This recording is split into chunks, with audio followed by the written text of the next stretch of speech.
성도님들, 현대사회는 갈등이 참 많은 사회죠. 개인과 개인의 갈등은 물론이고 가정과 가정, 지역과 지역, 나라와 나라와의 갈등, 그리고 요즘은 젠더 간의 갈등도 있습니다.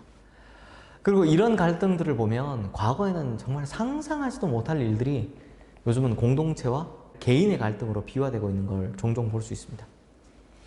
예를 들어서 불과 몇십 년 전만 하더라도 전체 공동체의 이익을 위해서라면 개인이 희생되는 것은 당연한 일이었던 시절이 있었죠. 근데 요즘은요, 이게 당연한 시대가 아닙니다. 막무가내식의 개인의 희생을 강요할 수 없는 시대가 되었기 때문입니다. 전체주의가 없어졌죠. 사실 그러다 보면 사실은 또 전체적인 일을 이끌어가는 사람의 입장에서는 답답하기 이를 데 없는 그런 상황이 당연히 벌어지기 마련입니다. 그런데 오늘 우리가 읽은 본문에 여호수아 역시 그런 갈등 가운데 있습니다. 여호수아가 정복전쟁을 수행하면서 이제 벌써 나이가 많아 늙었습니다. 이스라엘 백성들이 가나안 땅에 들어오면서 중부 지역의 여리고와 아이성을 치고 남부 지역의 다섯 왕과 그 지역을 정복하고 그리고 메론 물가의 전투에서 승리해서 북쪽 지역을 정복했습니다. 그러면서 이제부터는 이게 남아있는 적들의 땅들을 정복해 가기 시작해야 하는데 이제 잔당들을 정복해야 되죠. 근데 문제는 아직까지 남아있는 적들이 꽤 많이 있다라는 겁니다. 그런데 이런 저항 세력들 중에서도 가장 큰 집단들이 있었는데 그 집단들을 오늘 본문이 소개하고 있습니다. 2절 말씀입니다. 이 남은 땅은 이러하니 블레셋 사람의 모든 지역과 그술 족속의 모든 지역. 또 4절 말씀입니다. 또 가나안 족속의 모든 땅과 시돈 사람에게 속한 무아라와 아모리 족속의 경계 아베까지 와. 그러니까 블레셋, 그술, 가나안 족속과 무아라, 아모리 등등등등등 이렇듯 아직도 강력한 잔당들이 많이 남아 있었다는 겁니다. 그런데 이때 하나님께서는 여호수아에게 좀 이해하지 못할 명령을 내리십니다. 6절과 7절 말씀입니다. 또 레바논에서부터 미스르봇 마임까지 산지의 모든 주민 곧 모든 시돈 사람의 땅이라.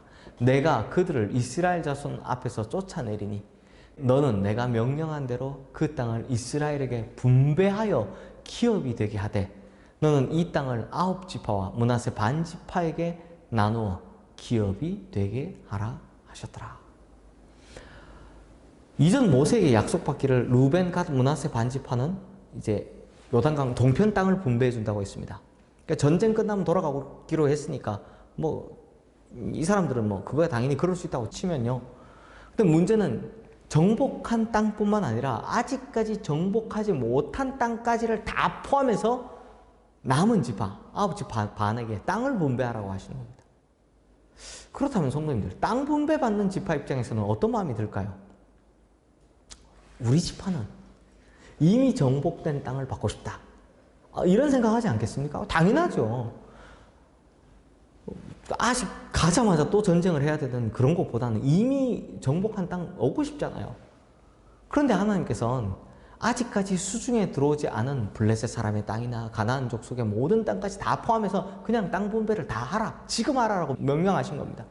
그러니 여호수아가 얼마나 고민이 되겠습니까? 이게 싸울 때는 막 한마음으로 싸우는데 분배를 받을 때는 이렇게 나눠버리니까 지파별로 이해관계가 다 다를 테니 말이죠. 그러니 공동체를 이끌고 가고 있는 이 여호수아의 마음은 하나님 명령에 순종하기가 쉽지 않았을 겁니다. 그런데 성도님들, 오늘 이제 다음 장인 여호수아 14장 2절 말씀 보시면 여호와께서 모세에게 명령하신 대로 그들의 기업을 제비 뽑아 9지파와 반지파에게 줬으니 라고 합니다. 결국 어떻게 했다고요? 제비 뽑아서 나눠 가지겠다는 겁니다. 결국 직권으로 너 여기 해, 이게 안 되기 때문에 제비를 뽑아서 나눌 수밖에 없었습니다. 그런데 제비 뽑아서 그 지역을 받은 지파들이 과연 남은 지역을 정복했느냐? 결론적으로 정복하지를 못했습니다. 나중에 분배받은 땅, 정복한 땅의 최종 지도를 보면요, 블레셋 땅 정복 못했습니다. 또 가나안 족속에 남은 땅도 정복하지 못했습니다. 그러므로 이 방법이 실패했다는 겁니다. 그럼 왜 이런 실패가 발생했을까요? 두 가지 마음이겠죠. 하나는 다른 지파들과 형평성에 대한 문제, 이런 불평과 불만이 원인이었을 거고요. 또 다른 하나는 우리가 이때까지 싸우는데 또 싸워야 하나 하는 이 전쟁에 대한 동력을 잃었기 때문입니다. 단체로 갈 때는 우르르 갔지만 우리끼리만 가면 뭐 이거 우리끼리 또 이거 또 해야 하나 이런 생각이 드는 거죠. 성도님들, 오늘 우리도 이와 비슷한 불만들, 형편들, 어려운 점들을 가지고 있을 겁니다. 신앙생활을 할 때도 누구는 신앙의 꽃길만 가는데 나는 왜 이렇게 어려운 길만 가야 되나? 누구는 교회에서 아무것도 안 하고 편하게 저렇게 신앙생활 하는데 왜 나는 이렇게 어렵고 힘든 봉사만 감당해야 되냐? 이런 어려운 점들이 우리에게도 존재할 수 있습니다. 사회생활도 마찬가지입니다. 누구는 저렇게 잘 되는데 나는 왜 이럴까? 할 때 있습니다. 또 누구는 좋은 부모 만나서 저런 좋은 환경에서 살아서 저렇게 잘 됐는데 나는 왜 그런 기회를 받지 못했을까 하는 이런 마음 들 때가 있습니다. 하지만 성도님들, 조금 더 깊이 생각해 보시면 하나님께서 이미 우리에게 주신 땅을 두고 걱정하지 말라는 말씀. 야, 너희는 깃발 그냥 가서 깃발 꽂기만 하면, 너희들 발 내디디기만 하면 그 옛날 제사장들이 요단강에 발을 넣었을 때 내가 강을 멈춰준 것처럼 너희들이 여리고성을 돌기만 했어도 그거 무너뜨려 주겠다고 했던 것처럼 무너뜨려 준 것처럼 오늘 우리에게도 이 약속은 유효하다라는 겁니다. 그러므로 우리의 시선이 비교, 즉 다른 사람에 머물러 있어서 발목 잡힐 이유가 없습니다. 뭐 저기 내가 또 어떻게 가서 또 전쟁을 하나 이럴 필요 없다라는 겁니다. 저 사람은 저런데 나는 왜 이럴까? 이런 불평과 불만, 원망들 이런 것에 우리가 발목 잡힐 이유가 없습니다. 그냥 하나님이 가라면 가면 되고 서라면 서면 되는 겁니다. 그러면 그 가라는 길은 열리고 서라는 길은 돌아가면 또 돌아가는 길이 열리게 돼 있는 겁니다. 그러므로 우리 성도님들 이제는 자꾸 주변 옆에 있는 거 비교하면서 이렇게 그거 바라보지 마시고 그냥 하나님께서 나에게 주시겠다고 한 그 땅, 하나님께서 가라고 하시는 그 길, 그것만 바라보고 한 걸음씩 전진하시는 우리 성도님들 되시기를 주님의 이름으로 축원합니다.